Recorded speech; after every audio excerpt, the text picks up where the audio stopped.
Et la lumière fut, la foule applaudit à l'extérieur de l'église de la Nativité de Bethléem. Cette année, les pèlerins chrétiens et les touristes du monde entier se sont réunis pour célébrer dans cet endroit sacré, considéré comme le lieu de naissance de Jésus. Nous avons choisi de venir ici à cause du soleil à Eilat et à cause de cette belle ville qui est très intéressante historiquement, politiquement et au niveau religieux aussi. C'est vraiment intéressant.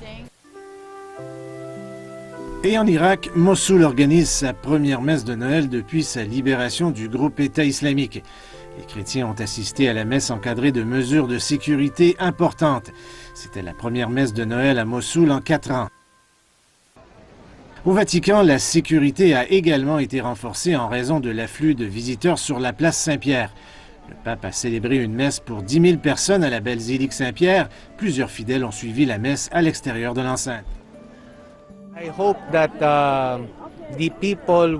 J'espère que les gens seront plus indulgents les uns envers les autres, mais il faut aussi respecter la règle d'or.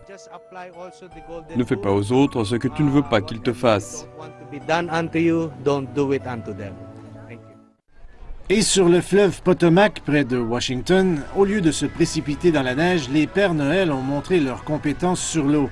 Les joyeux globetrotters ont enfilé des skis nautiques et ont zigzagué sur le front de mer d'Alexandria, dans ce qui est devenu une tradition annuelle qui remonte à 1986.